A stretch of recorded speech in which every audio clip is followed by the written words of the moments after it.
આજે આપણે ઘઉંના લોટની સુખડી બનાવીશું. ચાલો આપણે બનાવવાનું ચાલુ કરીએ. આપણે કઢાઈ મૂકી, એમાં આપણે આ ઘી નાખીએ.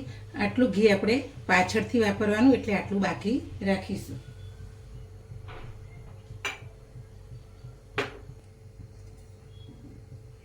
ઘી થોડું ગરમ થાય પછી આપણે લોટ નાખીશું.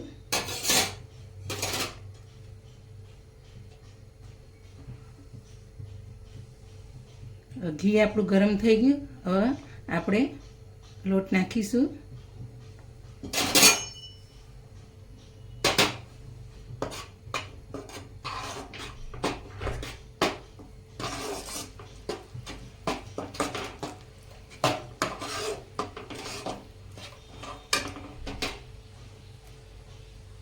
આપણે એક વાટકી માપ લીધું છે વાટકીનું. એક વાટકી લોટ, એક વાટકી ઘી અને થોડો વાટકીમાં ઓછો ગોળ.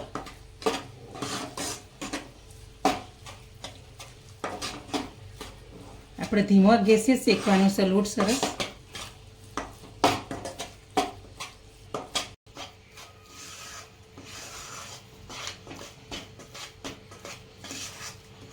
આપણે ધીમા તાપે સરસ લોટ શેકાવા દેવાનો.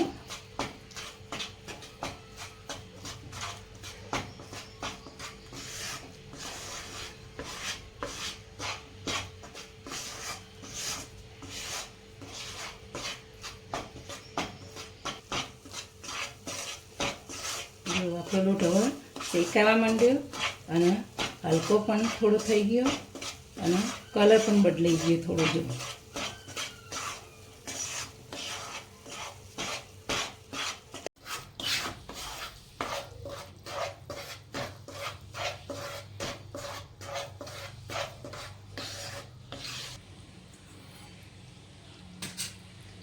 હવે આવા ટાઈમે આપણે 2 ચમચી આપણે દૂધ નાખીશું.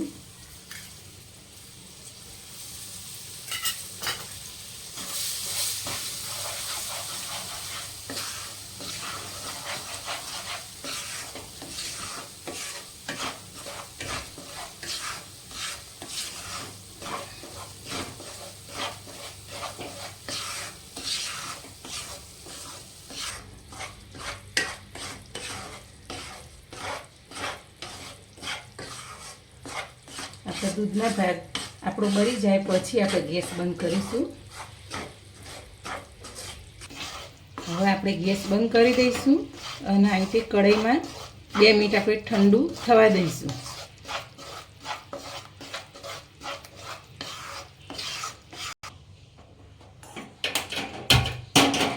આપણે ઘી થોડું નાખીશું. ગોળ આપણે ખાલી વઘારવાનું જ છે. ઘી થોડું ગરમ થાય એટલે આપણે આ ગોળ નાખીશું. મેં ઝીણું સમારેલો ગોળ લીધો છે વાટકી.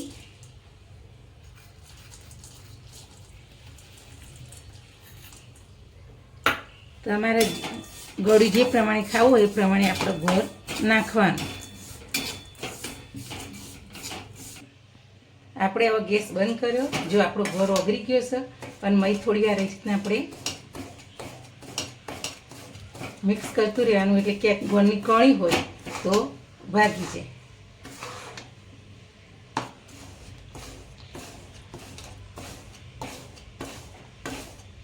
આપણો પાકો પાયો નથી કરવાનો, આ રીતના જ વઘારવાનો છે.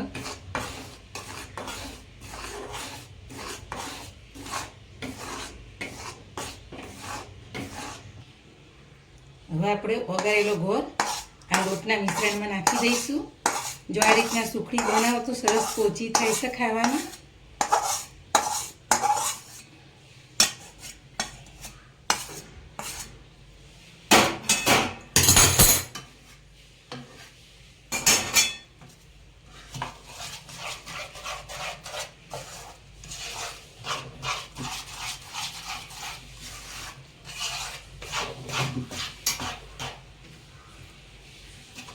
આપણે હવે અડધી નાની ચમચી ઇલાયચી પાવડર નાખીશું અને મિક્સ રીતના કરી દઈશું.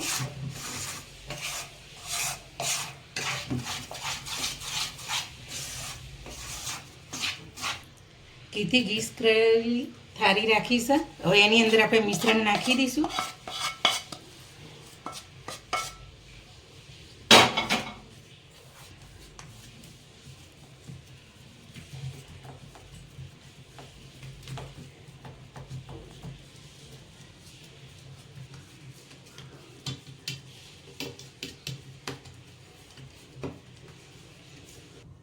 જો થાળીમાં સરસ સુખડી આપણે ઠારી દીધી. હવે એના ઉપર આપણે ખસખસથી આવી રીતે ગાર્નિશ કરીશું. જો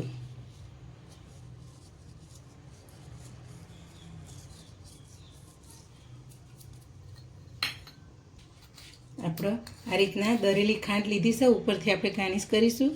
બહુ નથી, ખાલી આપણે ગાર્નિશ કરવા માટે. સ્વાદમાં પણ સરસ લાગે આ રીતના ખાંડ નાખીએ તો.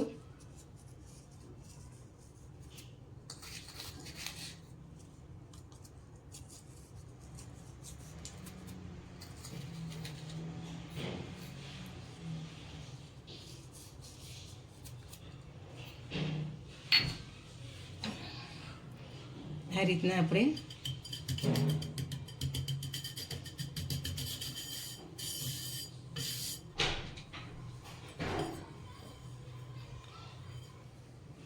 એક મિનિટ ઠંડુ થવા દઈશું આ રીતના. પછી આપણે એના કાપા પાડીશું સુખડીના. હવે આપણે 1 મિનિટ થઈ ગઈ, આપણે કાપા પાડી લઈશું.